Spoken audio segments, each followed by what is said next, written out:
Greek దేవతల యొక్క పూజ, దేవతా పూజ రూపాంతరం చెంది క్రైస్తవ్యంలోనికి దానిని చొప్పింపచేసి ప్రజలందరి చేత ఒప్పింపజేసి, ఎలా ఒప్పింపజేసి అంటే ఇలా డ్యాన్సులు, పాటలు, డ్రామాలు, వీటితో మానసికంగా ఆనందం పొందడానికి చేసే ప్రయత్నాలు సాతానుడు సఫలీకృతులయ్యారు. నిజమైనటువంటి దేవుని పిల్లలకు అది ఒప్పిదం కాదు. చాలామంది అంటారు, ఏదైతే ఏమనండి దేవుని నామాన్ని స్తుతించడమే కదా అంటున్నారు. అది సరైన మాట కాదు. దేవుని దేవునిగానే ఆరాధించాలి. ఎలాంటి పొరపాటు పనులు చేస్తామనే పరిశుద్ధ గ్రంథములో ఆయన పుట్టిన తారీఖును స్పష్టంగా వ్రాయబడడానికి వీలు లేకుండా చేశాడు. అయితే ఆయనకు తారీఖు లేదా అంటే ఉంది, అది మరుగు చేయబడింది. అది మనకు గ్రీకు భాష వచ్చి పుస్తకాలు ఏమైనా దొరుకుతాయి. పుస్తకాలు అంటే చర్మపు చుట్టలు ఏమైనా దొరికితే ఆ చుట్టలో వెలిగితే కనబడుతుంది. అప్పటికి ఈ జనవరి, ఫిబ్రవరి నెలలు కానీ, ఆది, సోమ, మంగళవారాలు అనే రోజుల పేర్లు కానీ లేవు. మరి ఎలా దొరుకుతుంది అనే దానికి నేను ఒక చిన్న మాట చెప్తున్నాను. రోమా చక్రవర్తి అయిన కైసర్ జనసంఖ్య వ్రాయించమని ఆజ్ఞ ఇచ్చాడు. కైసర్ ఔగుస్ట్ అని ఉంటుంది తెలుగులో, సీజర్ అగస్టస్ అంటారు. ఆ కైసర్ ఔగుస్టుకి ఎందుకు ఆ ఆలోచన వచ్చిందంటే, పరిశుద్ధ గ్రంథములో మెస్సయ రాకను గూర్చి ప్రవచించబడిన ప్రవచనాలు నెరవేరడం కోసం మేకా ప్రవచిస్తున్నాడు. యోగా బెత్లెహేమా, నీవు అల్పమైన దానమైనను. పడిపోతుందా?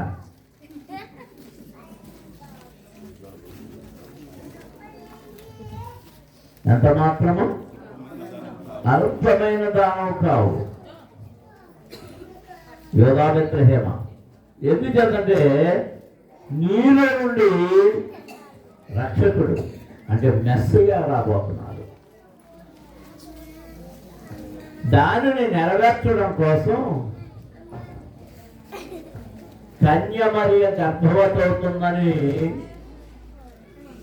దేవదూత వచ్చి పలికినప్పుడు భయపడినప్పటికీ దూత అనేక మార్లు హెచ్చరించడం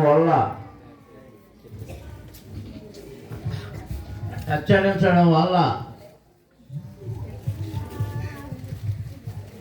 ధైర్యం తెచ్చుకొని సాగుతున్న వేళ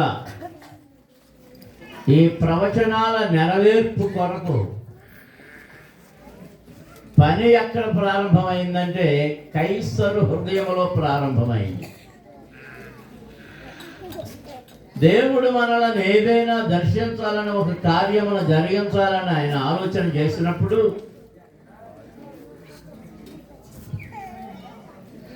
మనం పొందుకోవలసిన దానిని పొందుకోవడానికి అనుకూలంగా ఎక్కడో తన కార్యాన్ని ప్రారంభిస్తాడు ఆయన. అది మనకు అర్థం కాదు. ఆ కైసరు ఆజ్ఞ ప్రకారంగా జనసంఖ్య వ్రాయబడడం ప్రారంభమైంది. అప్పుడు నజరేతు నుండి బయలుదేరి వచ్చి యోసేపు యొక్క పూర్వీకుడు బెత్లెహేము వారు కనుక ఆ బెత్లెహేముకి వచ్చాడు. మనం ఇప్పుడు ఏదైనా ఆధార్ కార్డు సరి చేసుకోవాలన్నా, రేషన్ కార్డు లింక్ చేసుకోవాలన్నా ఎక్కడికి రావాలి? హైదరాబాద్లో ఉన్నవాళ్ళు, అమెరికాలో ఉన్న వాళ్ళు కూడా ఎక్కడికి రావాలంటే ఏ ఊరి వారైతే ఆ ఊరికి రావాలి. అలాగే వారు తరలి వచ్చారు. ఆ సమయంలో మరియమ్మ గారు గర్భవతిగా ఉంది. అప్పటికే ఊరంతా నిండిపోయి ఎక్కడెక్కడి నుంచి వచ్చిన వారు. పైగా ఈమె గర్భవతి కనుక, నిండు చూలాలు కనుక, ఆమె ప్రసవిస్తే పురిటాలు అయ్యి ఉంటే ఆ దోషం ఉంటుంది కనుక, మన భాషలో చెప్పాలంటే దోషం, ఆ మైలు ఉంటుంది కనుక ఎవరు చోటేవారు, వాళ్ళందరూ అపవిత్రులైపోతారు కనుక. అలాంటి సమయంలో ఎక్కడో ఆదరణ లేని, ఆదరణ దొరకని అయోమయపు స్థితిలో వారుండగా అక్కడ ప్రసవం జరిగినట్టు మన పరిశుద్ధ గ్రంథంలో చూస్తున్నాం. మరి అయితే తారీఖు ఎలా వ్రాయబడి ఉంటుందంటే, ఈ జనసంఖ్య వ్రాయించడానికి వచ్చినప్పుడు ఆ జనసంఖ్య వ్రాసే క్రమంలోనే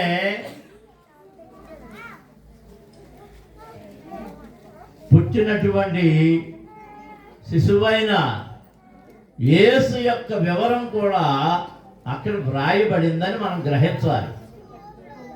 చాలా స్పష్టంగా దానిని అర్థం చేసుకోవాలి. అవన్నీ విడిచిపెట్టి మన వాళ్ళు ఏయో గొంతులు వేస్తూ ఉంటారు.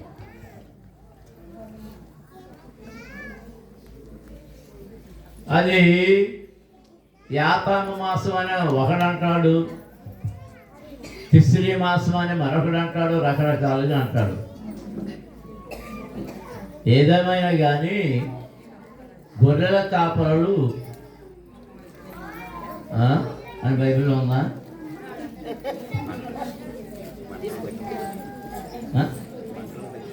ఉన్నారా? బైబిల్లో ఉందా?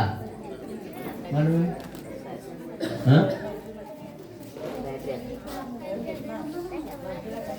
మంటల దగ్గర ఉన్నదా అన్నది మనం సృష్టించింది. మంట దగ్గర ఎప్పుడు ఉన్నాడంటే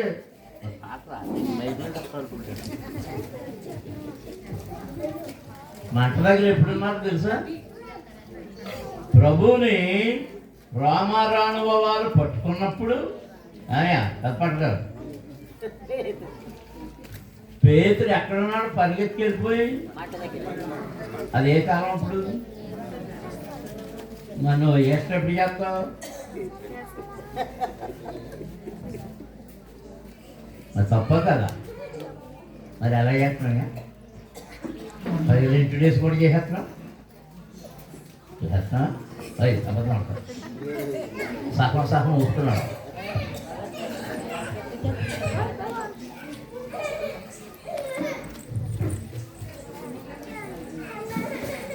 ఈ కాలంలో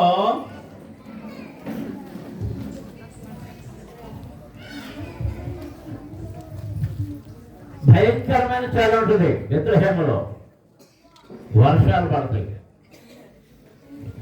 అసలు గొర్రెల్ని పొలంలో ఎలా పెడతారు? వర్షకాలమును శీతకాలం ఆ పొలంలో కాపలా ఉండలేదు, మందలు కట్టలేదు. కనుక ఇలాంటి కొన్ని అభ్యంతరాల వలన పెద్దకోస్తు అనబడిన వారు, ఈ మధ్యన పెద్దకోస్తు కూడా గ్రాండ్ కన్స్ట్రక్షన్ మొదలెట్టారు. దుఃఖం కలుగుతూ ఉంది, భయంకరమైన దుఃఖం కలుగుతూ ఉంది. నన్ను కొంతమంది ఈ ప్రశ్న కూడా వేశారు, క్రిస్మస్ చేంజ్ మరి జనవరి ఎలా చేస్తున్నావు అని. ఈ 2025 సంవత్సరం ఇన్ని రోజులు ఆయన తన రెక్కల చాటును దాచి కాచి కాపాడగలిగిన కనుక 3 రోజులు ఉపవాసం అని ప్రార్థన చేసి ఉపవాసాలతో మా సంఘంలో ఉన్నటువంటి అలవాటుది మరి అందరూ కూడి వస్తున్నారు. కొంతమంది ఆ 37 రాత్రి మాత్రం వస్తున్నారు, మిగిలిన వాళ్ళు రావట్లేదు. గుర్తుపెట్టుకోండి, మీరందరూ ఆ 2 రోజులు ఉపవాసాల్లో గడుపుతూ దేవునికి మహిమ చెల్లిస్తే అది మీకు ఆశీర్వాదం. నమ్మిన వారి స్తోత్రాలు చేయండి. హల్లెలూయా, హల్లెలూయా. ఎందుకంటే రాబోయే నూతన సంవత్సరములో ఈ సంవత్సరం పొందిన కృప కంటే అధికమైన కృప. ఎందుకు సమస్య? అధికమైన కృప, అధికమైన ఆశీర్వాదం, అధికమైన దీవెనలు పొందుకోవడం కొరకు ఈ కోరికలు, ఈ ప్రార్థనలు. దేవునికి స్తోత్రం. హల్లెలూయా. మరి మీరందరూ పిల్లల కార్యక్రమాల కొరకు ఆశతో ఎదురు చూస్తున్నారు కనుక ఆశ గల ప్రాణమును ఆయన తృప్తిపరచను అన్నట్టు మేము మీ ప్రాణాలను తృప్తిపరచాలి. ఇప్పుడు ఎప్పుడు ముగిస్తామని నా వంట దాన్ని చూస్తున్నారు. శాంతాల పాస్టర్ గారు అయితే కచ్చే కొచ్చే తెచ్చే ఆమె అన్నాడు. ఆయనగా జానకట్రావు గారు కూడా ఆ బోసు మొత్తం ఏదో చెప్పేశాడు, అయిపోయింది. ఇప్పుడు నువ్వు మొదలెట్టేవాడిని ఆయన ఎప్పటికీ ఆయన వంకులు వస్తున్నారు. కొన్ని మాటలు యోహాను సువార్తలో మొదటి అధ్యాయం మొదటి నుండి కొన్ని వచనాలు కొంతసేపు మనం ధ్యానం చేద్దాం. ఆది యందు వాక్యం ఉండెను, వాక్యం దేవుని యొద్ద ఉండెను, వాక్యము దేవుడై ఉండెను. ఆయన ఆది యందు దేవుని యొద్ద ఉండెను. సమస్తమును ఆయన మూలముగా కలిగెను. కలిగి ఉన్నదేదియు ఆయన లేకుండా కలుగలేదు. ఆయనలో జీవముండెను. ఆ జీవము మనుషులకు వెలుగై ఉండెను. ఆ వెలుగు చీకటిలో ప్రకాశించుతున్నది, కానీ చీకటి దానిని గ్రహింపకుండెను. చీకటి దానిని గ్రహింపకుండెను. దేవునికి స్తోత్రం. హల్లెలూయా, హల్లెలూయా. చీకటి దేవుని గ్రహించలేకపోతుంది, వెలుగును. ఈ వెలుగు ఎప్పుడుందట? ఆది అంది, ఆది అంది. ఆది కాండం మొదటి అధ్యాయం మొదటి వచనం చదవండి. ఆది కాండము మొదటి అధ్యాయం మొదటి వచనం. ఆది యందు దేవుడు భూమి ఆకాశములను సృజించెను. భూమి నిరాకారముగాను అమ్మా శూన్యముగాను ఉండెను. చీకటి అగాధ జలముల మీద దేవుని ఆత్మ దేనిపైన? ఆ జలముల పైన, అగాధ జలముల పైన, చీకటి కలిగిన అగాధ జలముల పైన ఏది అల్లాడుతుంది? దేవుని ఆత్మ అల్లాడుతూ ఉన్నది. దేవునికి స్తోత్రం. హల్లెలూయా, హల్లెలూయా. ఇక్కడే ఉన్నాడు యోహాను సువార్తలో, ఆది అందే వెలుగు ఉండెను. ఏముంది? వెలుగు ఉండెను. ఆ వెలుగు ఎక్కడ ప్రకాశిస్తూ ఉన్నది? ఎక్కడ ప్రకాశిస్తుంది? చీకటిలో, చీకటిలో ప్రకాశిస్తూ ఉన్నది. ఆ చీకటి ఆ వెలుగును గ్రహింపలేదు. దేవునికి స్తోత్రం. అందరూ స్తోత్రాలు చెల్లించుదాం. హల్లెలూయా, హల్లెలూయా. చీకటిలో ఉన్న వారికి వెలుగు ఇష్టం ఉండదు, వెలుగు ఇష్టం ఉండదు. వెలుగులో ఉన్న వారికి చీకటి అంటే భయం, చీకటి అంటే భయం. కొంతమంది పిల్లలకి చీకటి అంటే భయం. గదులకు వెళ్ళరా అంటే, ఇప్పుడు పిల్లలందరూ మోడరేట్ అయిపోయారు, గదులు కూడా చీకటిగా ఉండలేదు. మా చిన్నప్పుడు గదులకు వెళ్ళాక తాటాకిలు కానీ ఏమైనా చీకటే, చీకటే. అమ్మాయి భయమేస్తుంది అనేవాడు. నేను వెళ్ళేవాడు కాదు. అమ్మ భయమేస్తుందండి, మా అమ్మ భయం అంటే ఎలా ఉంటుందా అనేది. ఆ తిట్లు తినలేక, ఆ భరించలేక, ఆ మిడిగుడ్లు వేసుకుంటా దిక్కులు చూసుకుంటా లోపలికి వెళ్ళేవాడు. చీకటి అంటే భయం. ఎందుకు చీకటి అంటే భయం అంటే చీకటిలో సాతాను దుష్ట కార్యములు, దుష్ట క్రియలు, అబద్ధపు కార్యములు, సాతాను యొక్క క్రియలు అక్కడ జరుగుతూ ఉంటాయి. దేవునికి స్తోత్రం. హల్లెలూయా, హల్లెలూయా. ఈ భూమి యొక్క నిర్మాణం గురించి దాని బైబిల్లో వ్రాయబడిన మొదటి అధ్యాయం మొదటి వచ్చిన 2 వచనాల్లో వ్రాయబడిన మాటల గురించి కొంతమంది రకరకాలుగా మాట్లాడుతూ ఉంటారు. ఆ బైబిల్ వ్రాసే విధానంలో ఒక్క వచనానికి చాలా సమయం పట్టేస్తుంది కనుక ఈ దీనిని గురించి విమర్శతో చూసే వారికి అది అర్థం కాదు. మనకు వ్రాయబడిన ఈ గ్రంథములో ఈ వచనములలో అంతకు ముందు సృష్టించబడిన భూమిని గురించి ప్రస్తావన చేయబడలేదు. ఈ భూమి ఆకాశములన్నీ, అంతరిక్షం అంతా ఎప్పుడూ సృజించబడింది.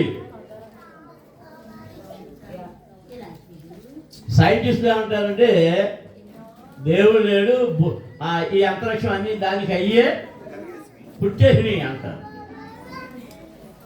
దానికి అయ్యి అలా పుట్టినాయి, వాటికి అవి ఎలా పుట్టినాయి.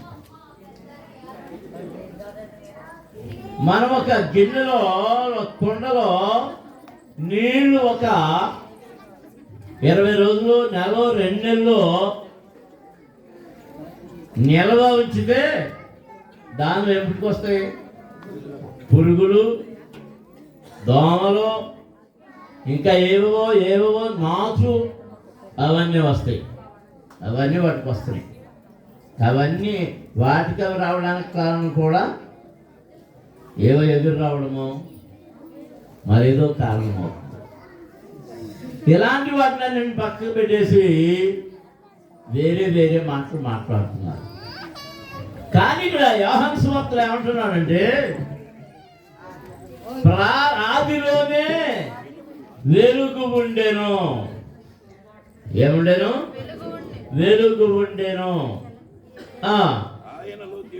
ఆయనలో జీవముండెను, ఆ జీవము మనుషులకు వెలుగై ఉండెను.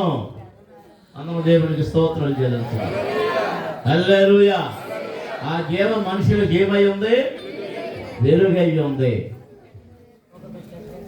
ప్రభు అంటున్నాడు, నేను లోకములకు వెలుగై ఉన్నాను. నేను లోకములకు వెలుగై ఉన్నాను. సరే, ఆలోచన నుండి మనం చదువుతుంటే దేవుని యొక్క నుండి పంపబడిన ఒక మనుష్యుడు ఉండెను. అతని పేరు యోహాను. అతని మూలముగా అందరూ విశ్వసించినట్లు అతడు ఆ వెలుగును గురించి సాక్ష్యమిచ్చుటకు సాక్షిగా వచ్చెను.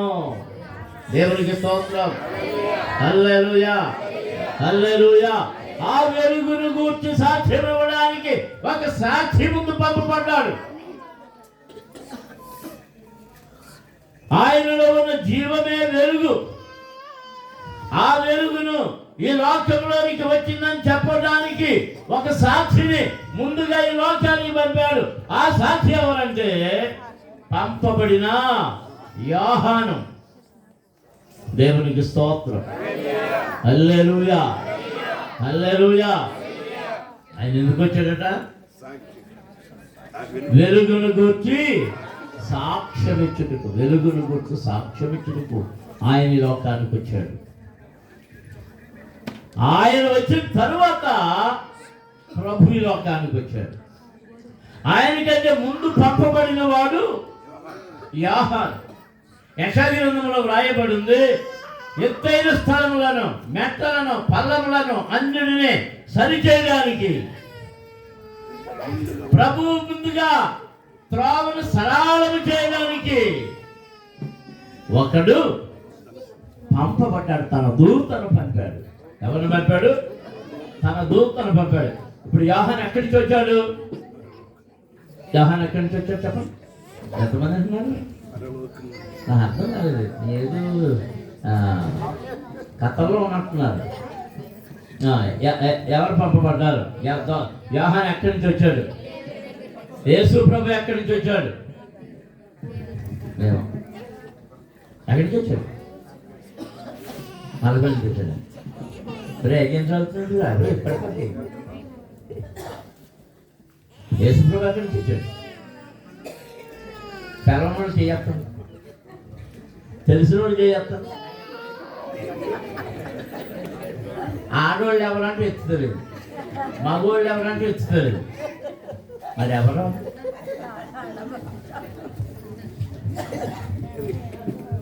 ఈ అంటే మన కాపురం ఆ బ్రిడ్జి కింద కాళ్ళు ఎవరితో ఆపేస్తున్నారు. మోటార్ సైకిల్ని, కాళ్ళని అన్నిటిని ఆపేస్తున్నారు. ఎవరు? మీరు సమాధానం చెప్పకపోతే ఏంటి? దేవుని దగ్గర నుండి పంపబడిన వారు కొందరు ఉన్నారు. ప్రవక్తలు దేవుని దగ్గర నుండి పంపబడ్డారు. అలా యేసయ్య కంటే ముందు ఆ ప్రవక్తలు కూడా ప్రవచించారు. యెషయా ప్రవచించాడు, మీకా ప్రవచించాడు. ఆది కాండములోనే ప్రారంభమైంది ఆయన గురించి. దేవునికి స్తోత్రం. హల్లెలూయా, హల్లెలూయా. ఆదిలోనే ఆయన ఉన్నాడు. ఆదిలో ఉన్నప్పుడు ఆయనకు శరీరము లేదు, ఆత్మరూపిగా ఉన్నాడు. ఆ ఆత్మరూపిగా ఉన్న ఆయన తనలోని కొంత రూపాన్ని శరీర రూపిగా మార్చి ఏ లోకానికి పంపాడు. అదే మనం 14వ వచనంలో ఉంది. ఈ యోహాను సువార్త 14వ వచనం. ఆ వాక్యము శరీరధారి అయి కృపా సత్య సంపూర్ణునిగా మన మధ్య నివసించెను. దేవునికి స్తోత్రం. హల్లెలూయా, హల్లెలూయా, హల్లెలూయా. ఈ రాత్రి మరికొన్ని మాటలు ఈ వెలుగును గురించి చదువుకుందాం, నేర్చుకుందాం. మన యెషయా గ్రంథంలో 60 అధ్యాయంలో గౌరవం మొదటి వచనం ఏంటి చెప్పండి? 60 అధ్యాయం మొదటి వచనం చెప్పండి. ఎలా నీకు నీకు వెలుగు వచ్చి ఉన్నది.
లెమ్మో తేజరిల్లము, లెమ్మో తేజరిల్లము. యెహోవా మహిమ నీ మీద ఉదయించెను. దేవునికి స్తోత్రం. హల్లెలూయా, హల్లెలూయా. మనం లేవమంటున్నాడు. ఎక్కడి నుంచి లేవమంటున్నాడు? చీకటిలో ఉన్నాం, అంధకారములో ఉన్నాం, దారి కానక ఉన్నాం, మార్గము కానక ఉన్నాం, దారి తెలియక ఉన్నాం. దారి తెలియాలంటే మనకు వెలుగు ఉండాలి.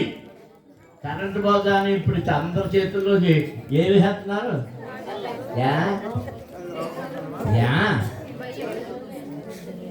కరెంటు పోయేటప్పుడు వస్తుంది భయం, వెంటనే సెలవు వేసేస్తున్నారు. దేవునికి స్తోత్రం, హల్లెలూయా.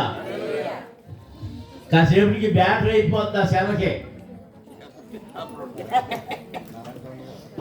2 ఏళ్ల క్రితం డబ్బులు విజయమ్మ గారు ఆ బల్బు మీద పట్టుకొచ్చి పెట్టేది. ఏంటంటే కరెంట్ పోతే అది వెలిగిద్ది. అదే ఛార్జింగ్ ఎక్కడ ఏంటి ప్రాంప్టింగ్ చెప్పారు. ఆ ఛార్జింగ్ బల్బు కరెంట్ పోతే అది వెలుగుతూనే ఉంటుంది. అంటే దాంట్లో ఏముంది? కొంత ఛార్జింగ్ వెలిగించేది ఉంది కనుక అది వెలుగుతుంది. మనలో కూడా క్రీస్తు అనే వెలుగు మనలో మండుతూ ఉంటే, వెలుగుతూ ఉంటే, మనము ఇతరుల యొక్క చీకటిలో వెలిగించి ఆ వెలుగు మార్గాన్ని చూపించగలము. దేవునికి స్తోత్రం. అదే ఈ వచనాల్లో మనము కింద చదువుతుంటే వ్రాయబడింది, అతని మూలముగా అందరూ విశ్వసించినట్లు అతడు వెలుగును వచ్చి సాక్ష్యమించుటకు సాక్షిగా వచ్చాను. అతడు ఆ వెలుగై ఉండలేదు కానీ ఆ వెలుగును వచ్చి సాక్ష్యమించుటకు అతడు వచ్చాను. నిజమైన వెలుగు ఉండేను, అది లోకములోనికి వచ్చును, ప్రతి మనుష్యుని వెలిగించుచున్నది. ఆయన లోకములో ఉండేను, లోకము ఆయన మూలముగా కలిగెను, కానీ లోకమాయనను తెలుసుకొనలేదు. ఆయన తన స్వకీయుల యొద్దకు వచ్చెను, ఆయన స్వకీయులు ఆయనను అంగీకరించలేదు. ఆయన స్వకీయులే ఆయనను అంగీకరించలేదు. దేవునికి స్తోత్రం, హల్లెలూయా. నిజమైన వెలుగు ఆయనే. ఆ నిజమైన వెలుగు మనలో ప్రకాశిస్తూ ఉన్నది. నిజమైన వెలుగు ఉండేను, అది లోకంలోనికి వచ్చుచు ప్రతి మనుష్యుని వెలిగించుచున్నది. ఎవరు వెలిగిస్తున్నది? ప్రతి మనుషుడు. అంటే ఎవరు? వెలిగించబడేవాడు రక్షణ పొందినవాడు. రక్షణ పొందినవాడు వెలిగించబడుతూ ఉంటారు. రక్షణ లేని వానికి చీకటిలోనే ఉన్నాడు. రక్షణ లేని వాడు ప్రకాశింపడు. మరి ఎవరు ప్రకాశిస్తారు? ఎవరి మీద అయితే దేవుని వెలుగు ప్రకాశిస్తూ ఉన్నదో, ఆయన ఎవరి మీద ఉదయించాడో వారు ఇతరులకు, లోకానికి వెలుగుగా ప్రకాశిస్తూ ఉన్నారు. దేవునికి స్తోత్రం, హల్లెలూయా, హల్లెలూయా, హల్లెలూయా. ఆత్మాదీపమును, ఆత్మాదీపమును వెలిగించు యేసు ప్రభు, ఆత్మాదీపమును, ఆత్మాదీపమును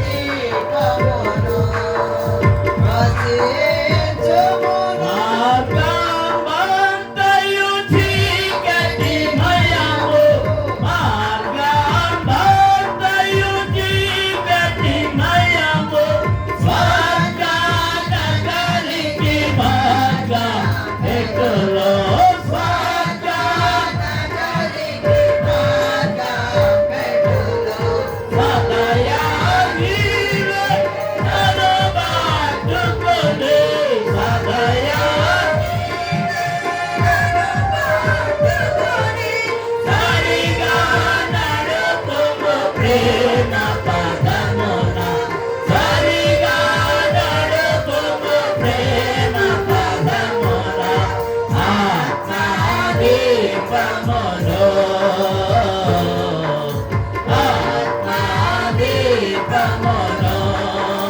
వెలిగించు యేసు ప్రభు.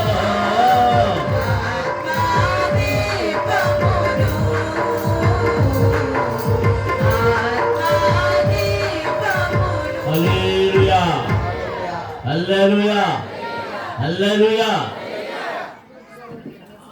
రక్షించబడిన వారు ప్రతి వారి ముఖము మీద ఆయన వెలుగు ప్రకాశిస్తున్నది. ఆయన మన మీద ఆయన ప్రకాశం వచ్చినప్పుడు మనం ఇతరులకు వెలుగుగా మారుతాం. అద్దం ముందు ఒక కొవ్వొత్తు పెట్టండి, లేదా కరెంటు పోయినప్పుడు చిన్న కొవ్వొత్తి అద్దం ముందు పెట్టండి. ఆ అద్దం ఏం చేస్తుంది? ఇది ఇచ్చిన కొవ్వొత్తు ఇచ్చిన వెలుగు కంటే ఇంకా రెట్టింపు వెలుగు వస్తుంది. కొవ్వొత్తు వెలుగు, అద్దంలో నుంచి వచ్చే వెలుగు, అది చాలా ఆ గదంతా ప్రకాశవంతం అయిపోతుంది. దేవునికి స్తోత్రం. కీర్తనల గ్రంథం అంటున్నాడు, వారు ఆయన తట్టు చూడగా వారికి వెలుగు కలిగెను, వారి ముఖములెన్నడను లజ్జింపకపోవును. దేవునికి స్తోత్రం. హల్లెలూయా హల్లెలూయా. మనం ఎవరి వైపు చూడాలి? అప్పుడు ఏం కలుగుద్ది? మనకు వెలుగు కలుగుద్ది. మనకు వెలుగు కలిగితే మనమేమో సిగ్గుపడం. లజ్జింపకపోనంటే సిగ్గుపడము. దేవునికి స్తోత్రం. హల్లెలూయా. ఒకవేళ మనం ప్రభువుని వెంబడించినందు చేత, ఆయనను నమ్ముకున్నందు చేత లోకం మనల్ని అవహేళన చేయొచ్చు, చిన్న గురించి మాట్లాడచ్చు, దూషించవచ్చు, ద్వేషించవచ్చు. ద్వేషించడం అది కంపల్సరీ అని దేవుని వాక్యం చెప్తా ఉంది. లోకం నన్ను దూషిస్తుందో ద్వేషిస్తుందని మనం బాధపడవలసిన పని లేదు. దేవుని కృపను పొందుకున్నామని గుర్తించాలి. దేవునికి స్తోత్రం. ఈ మధ్య అక్కడ చూసి ఈ అసోసియేషన్లు ఇవన్నీ వచ్చి మమ్మల్ని అలా అంటున్నారు, ఇలా అంటున్నారు, మీరెవరు అలా అంటే మాకు స్వేచ్ఛ లేదా, అది లేదా, ఇది లేదా, మమ్మల్ని అంటుంటే నాకు నవ్వు వస్తుంది. అంటే మార్మల్స్ క్రైస్తవులు. ఏ క్రైస్తవులు? ఎందుకంటే ప్రభు ఏమన్నాడంటే కొండ మీద ప్రసంగంలోనే మత్తయి 5వ సువార్త 5వ అధ్యాయంలోనే చివరికి ఎక్కడికి నా నిమిత్తము జనులు మిమ్మల్ని హింసించినప్పుడు మీరేం చేయాలి? సంతోషించుడి. దేవునికి స్తోత్రం. హల్లెలూయా. ఆయనను గూర్చి మనల్ని ఎవరు ఏది అనలేదంటే మనలో యేసయ్య లేడు. అది గుర్తుపెట్టుకోవాలి. అంటే మనం ఎక్కడికక్కడ ఏ వానకే ఆ గుడి, ఏ ఎండకే ఆ గుడి. మా కాంతరాజు గారు అప్పుడప్పుడు లోతనంగా కనబడతారు, అప్పుడప్పుడు రోమన్ క్యాథలిక్గా కనబడతారు, అప్పుడప్పుడు చర్చ్ ఆఫ్ క్రైస్ట్గా కనబడతారు, అప్పుడప్పుడు బైబిల్ మిషన్లో కనబడతారు. ఇక్కడ వచ్చినప్పుడేమో పెంచుకొస్తారు. ఆయనకు తోడు ఇంకొకరు ఉన్నారు, ఆవిడ పురుషోత్తపట్నంలో ఉంటారు, బిషప్పంలో. ఆమెను ఇప్పుడు నడిపిస్తున్నారు చర్చ్ ఆఫ్ క్రైస్ట్ వాళ్ళే, రొట్టె ఇచ్చేది చర్చ్ ఆఫ్ క్రైస్ట్ వాళ్ళే. అసలు ఆయనతో ఎక్కడికి ఏమిటికి వెళ్ళదు అంటే ఏం చెప్తున్నారు విను.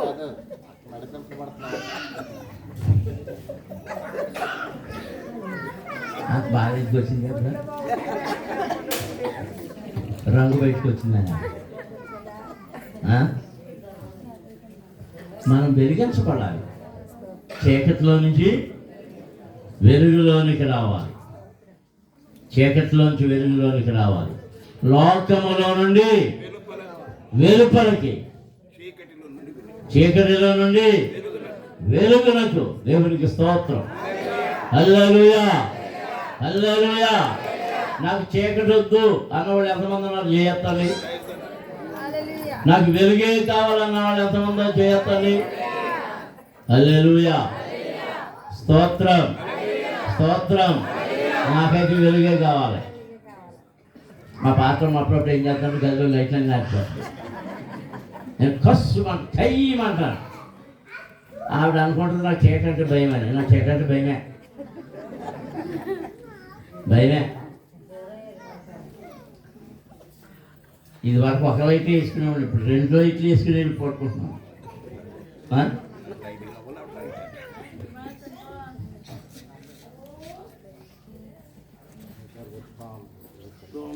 మనం వెలుగు. మరి ఏ సంబంధులం? ఏ సంబంధులం? ఏ సంబంధులం? నువ్వే సంబంధివి? చీకటి సంబంధులు అందరూ దేవునికి స్తోత్రం చెప్పండి. వెలుగు సంబంధులు అందరూ దేవునికి స్తోత్రం చెప్పండి. కొంచెం మెరుగుకున్నారు ఏంటో.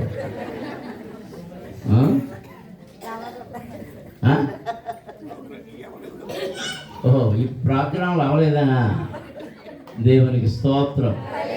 హల్లెలూయా, హల్లెలూయా. మనము వెలుగు సంబంధులమైతే జీవము మనలో నిలిచి ఉండును. దేవునికి స్తోత్రం. జీవం ఎంతమందికి కావాలి? ఈ జీవం అప్పటి నుండి ఉంది.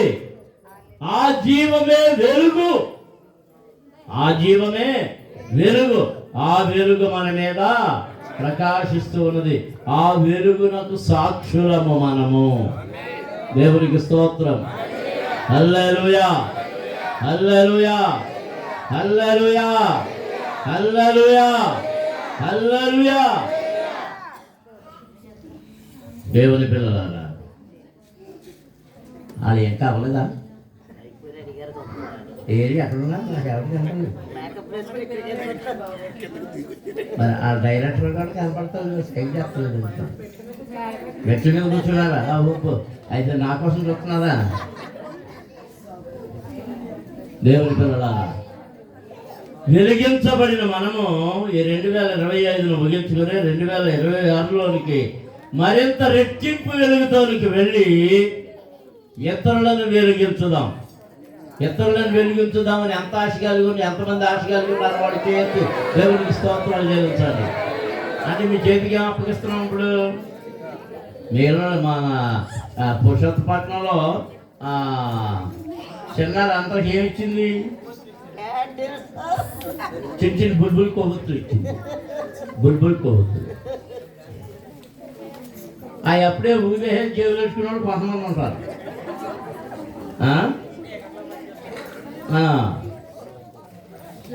కానీ ఇవి జేబులు పెట్టుకునే కొవ్వొత్తి కాదు, వెలుగుతుండే కొవ్వొత్తి. మనం వెలుగుతూనే ఉండాలి, వెలిగిస్తూనే ఉండాలి, ఇతరులను వెలిగిస్తూ ఉండాలి. దేవునికి స్తోత్రం. తలలో ఉంచండి, కళ్ళు మూసుకొని చిన్న ప్రార్థన చేసుకుందాం, స్తుతి చెల్లించుదాం. హల్లెలూయా, హల్లెలూయా, హల్లెలూయా, హల్లెలూయా, హల్లెలూయా, హల్లెలూయా, హల్లెలూయా, హల్లెలూయా, హల్లెలూయా, హల్లెలూయా, హల్లెలూయా, హల్లెలూయా, హల్లెలూయా. పరమ తండ్రి, పరిశుద్ధ ప్రభువా, జీవాధిపతి మీకు స్తోత్రములయ్యా. గత సంవత్సరం అంతా మీరు ఎక్కల చాటును దాచారు. 2025 ఇంకా కొద్ది దినాలు మాత్రమే మా ముందున్నాయి. కొద్ది దినాల్లో మరలా గురువారం నాడు మేము నూతన సంవత్సరంలో ఉండబోతున్నాం. మీ కృపాహస్తాలు మమ్మల్ని దాచి కాచి కాపాడినందుకు మీకు స్తోత్రం. రెట్టింపైన ఆశీర్వాదములతో, రెట్టింపైన దీవెనలతో 2026లోనికి మమ్మల్ని ప్రవేశపెట్టండి. ఈ సంఘమును అభివృద్ధిపరచండి ప్రభువా, విస్తరింపజేయండి. నూతన ఆత్మలను అనుగ్రహించండి. అనేక నూతన ఆత్మలు నీ వైపు నడిపించబడడానికి మీరు కార్యమును జరిగించండి. రోగులను బాగు చేయండి, దయ్యములను వెడగొట్టండి, అద్భుతాలు ఆశ్చర్య కార్యాలు జరిగించండి. మీ కార్యముని సంఘమును జరిగించడం వల్ల ఈ సంఘం అభివృద్ధి చెందడానికి కృప దయచేయండి. మీ మహిమను కనిపింపచేయండి. మీ వెలుగును ప్రకాశింపచేయండి. ఈ సంఘమే గొప్ప వెలుగుగా ఈ వీధులన్నీ, ఈ పేటంతా, ఈ గ్రామం అంతా వెలిగింపజేసి ప్రతి కుటుంబాన్ని వెలిగించమని, మేలులతో నింపమని దయ చూపించమని యేసు నామమున అడుగుచున్నాము తండ్రి. ఆమేన్.